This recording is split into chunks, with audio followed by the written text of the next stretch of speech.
এক গুৰুত্বপূৰ্ণ খবৰ পোৱাৰ পৰা সম্প্ৰতিও দলগাঁৱৰ কাছুমাৰী কোনাৰীত অব্যাহত আছে বাঘৰ আতংক। সন্ধিয়াৰ ভাগত ফটকা ফুটাই বাঘটো ওৰাং ৰাষ্ট্ৰীয় উদ্যানলৈ উভতাই পঠোৱাৰ চেষ্টা কৰিব বন বিভাগে। ইতিমধ্যে ঠাইখিনিত বন বিভাগে সাজু কৰি ৰাখিছে পিঞ্জৰা। ফটকা ফুটোৱাৰ পিছতে বাঘটো উদ্যানলৈ উভতি নগ'লে বাঘটো পিঞ্জৰাবদ্ধ কৰাৰ চেষ্টা কৰিব বন বিভাগে। আমি পুনৰ জনাইছো সেই গুৰুত্বপূৰ্ণ খবৰ পোৱাৰ পৰা সম্প্ৰতিও দলগাঁৱৰ কাছুমাৰী কোনাৰীত অব্যাহত আছে বাঘৰ আতংক। সন্ধিয়াৰ ভাগত ফটকা ফুটাই বাঘটো ওৰাং ৰাষ্ট্ৰীয় উদ্যানলৈ উভতাই পঠোৱাৰ চেষ্টা কৰিব বন বিভাগে। ইতিমধ্যে ঠাইখিনিত বন বিভাগে সাজু কৰি ৰাখিছে পিঞ্জৰা। ফটকা ফুটোৱাৰ পিছতে বাঘটো উদ্যানলৈ উভতি নগ'লে বাঘটো পিঞ্জৰাবদ্ধ কৰাৰ চেষ্টা কৰিব বন বিভাগে। কাছুমাৰী সোণাৰী ৰাতিপুৱা কি হৈছিল মানে বাঘ তাতে ধান কাটিব গৈছিল। কোন গৈছিলে? আমাৰ ল'ৰা দুটা। হয়, কি হৈছিলে? এটা পিছফালে আহি দাউৰি পলাই গ'ল আৰু এটা ধৰিলে। যাক ধৰিলে এইটো আপোনাৰ কি হয়? ভাই, আমাৰ নিজৰ ভাই। কিহে ধৰিছে? কি বাঘে। পিছত সিহঁতেতো পৰি গ'ল, তাৰ লগত মাৰামাৰি কৰি আছে। পিছত দুইবাৰ উঠি গ'ল, তাতে মানুহবিলাক থিয় হৈ আছে, কোনেও নাযায়। পিছত সিহঁতে কি কৰিল, আমাৰ ডাঙৰ ল'ৰা আছিল, সি যাই লৈ আহিল তাক, কোনেও নাযায়। যাকে ধৰিছিল তাৰ নামটো কি? তাৰ নাম জাহিৰ আলী। বয়স কিমান? বয়স 35 বছৰমান হ'ব। বিয়া পাতিছে নেকি? বিয়া পাতিছে। তাৰ ল'ৰাৰ 4টা ল'ৰা, 3টা ল'ৰা, এটা ছোৱালী।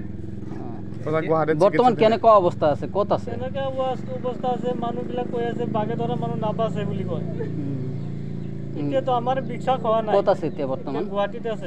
জিএমচিত নে ক'ত আছে? জিএমচিত লৈ গৈছে, মানুহবিলাক কৈ আছে জিএমচিতে আছে। চিকিৎসাৰ খৰচ কোনে বহন কৰি আছে? চিকিৎসা খৰচ দুখীয়া মানুহ পইচা ক'ত পাম আমি?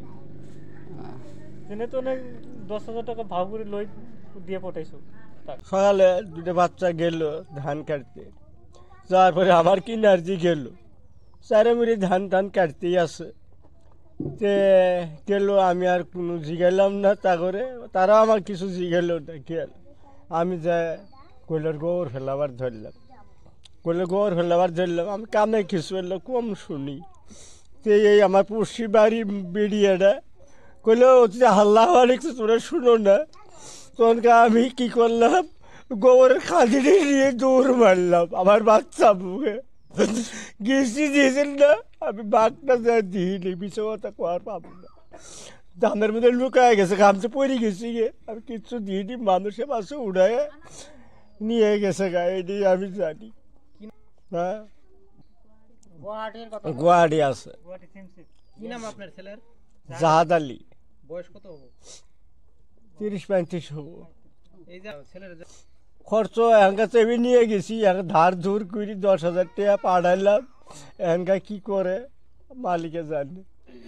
আর তো পোলাবানগুলো কাম করে খায়, কোনো আমি সরকারের কোনো সহায় পাই না, সাহায্য পাই না। এই যে আমার ঘর বাড়িগুলো নিজে নিজেই আমি নিজে কর্মকরি বানাচ্ছি, সরকারের একটা কিছু একটা আমি সহায় পাইনি এই দুলিয়ে বাড়ি। আর এই ইতিম ছুঁয়ে গেল 4 মাসটা, আমি কিনে পালবো এই বুড়ে বসে। চিকিৎসার ভাবে চিকিৎসা বাদে একা সরকার যদি আমাকে সহায় করে, আমাকে জন্য বাচ্চার জন্য হায়ার জন্য থাকে, এটি আমি ধন্যবাদ চাই। আর